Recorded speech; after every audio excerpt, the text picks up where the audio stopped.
মাছৰ তৰকাৰীখন কেনেকৈ বনালো কি পদ্ধতিত বনালো আপোনালোকে সম্পূৰ্ণ ভিডিঅ'টো চাব দেৰি নকৰি ভিডিঅ'টোৰ মাজলৈ লৈ যাওঁ আপোনালোকক hello' guys welcome to my YouTube channel Kamala Azmi blog কি খবৰ আপোনালোকৰ নিশ্চয় ভাল আমিও ভালে আছোঁ আপোনালোকৰ আশীৰ্বাদত আজি এটা ৰেচিপি আপোনালোকৰ মাজলৈ লৈ আহিছোঁ চাহ ভাজি কি ৰেচিপি বনাম দেৰি নকৰি ভিডিঅ'টোৰ মাজলৈ লৈ যাওঁ আপোনালোকক আজি লৈ আহিছোঁ আপোনালোকৰ মাজলৈ পুঠি মাছৰ অন্য এটা ৰেচিপি ইয়াৰ কাৰণে পুঠি মাছ কেইটামান লৈ লৈছোঁ ঘৰৰে পুঠি মাছ হয় তাৰপিছত কেঁচা জলকীয়া ধনিয়াৰ পাত নহৰু লৈ লৈছোঁ চাই থাকক ভিডিঅ'টো সম্পূৰ্ণভাৱে আৰু স্ক্ৰিপ্ট নকৰাকৈ অলৰেডি কেৰাহীত মই তেল গৰম হ'বলৈ দি দিছোঁ এতিয়া মাছখিনি অলপ ফ্ৰাই কৰি লওঁ মাছকেইটাত হালধি আৰু নিমখ সানি ল'লোঁ সৰু মাছৰ ভিটামিন আপোনালোকে জানে চকুৰ দৃষ্টিশক্তি বঢ়ায় গতিকে সৰু মাছ খাব লাগে প্ৰত্যেকে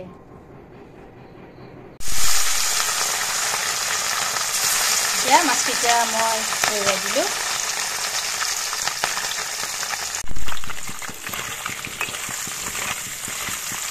মাছ ফ্ৰাই হ'বলৈ দিওঁতে আপোনালোকে তেলটো বেছি গৰম হ'বলৈ দিব এতিয়া মাছখিনি তলত লাগি নধৰে আৰু ভাঙিও নাযায় বাকী একে প্ৰচেছেৰে বাকীখিনি মাছৰ ফ্ৰাই কৰি লওঁ ইয়াত গোটেইখিনি মাছ ফ্ৰাই কৰি বাচন এখনত লৈ ল'লোঁ চাই থাকক ভিডিঅ'টো মই কেনেদৰে বনাম মাছখিনি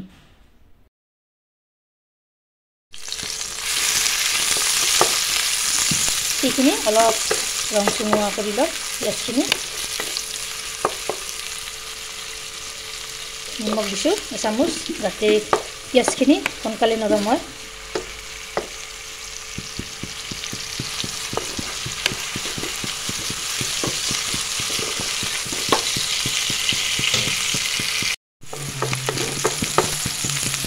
পিঁয়াজখিনি ৰং চুঙোৱা হৈছে ইয়াতে নহৰু দিছোঁ তাৰপিছত কেঁচা জলকীয়াকেইটাও দি দিছোঁ একেলগে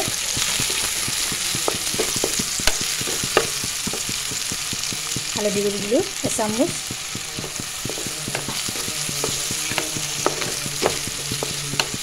সেইখিনিও অলপ লৰাই দিছোঁ এনেদৰে ইয়াতে এতিয়া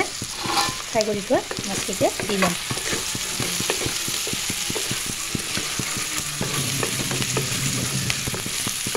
তলপৰ কৰি এনেদৰে লৰাই দিছোঁ মাছখিনি তাৰপিছত আপোনাৰ গেছৰ জুইটো 0 ফ্লেমত দি ল'ম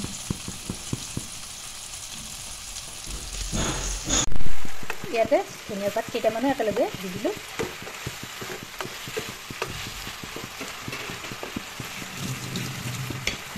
এতিয়া মই অলপ পানী দিম বেছি পানী নিদিওঁ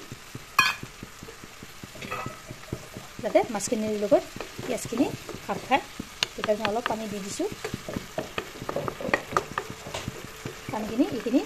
নাইকিয়া হৈ যাবলৈ দিম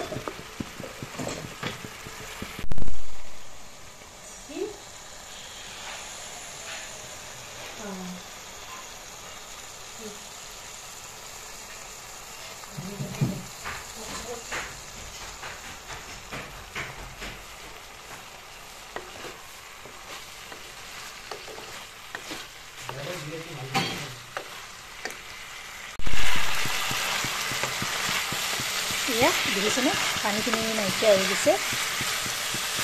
এনেদৰে শুকানকৈ ভাজিব পানীখিনি সম্পূৰ্ণভাৱে নাইকিয়া হৈ যাবলৈ দিব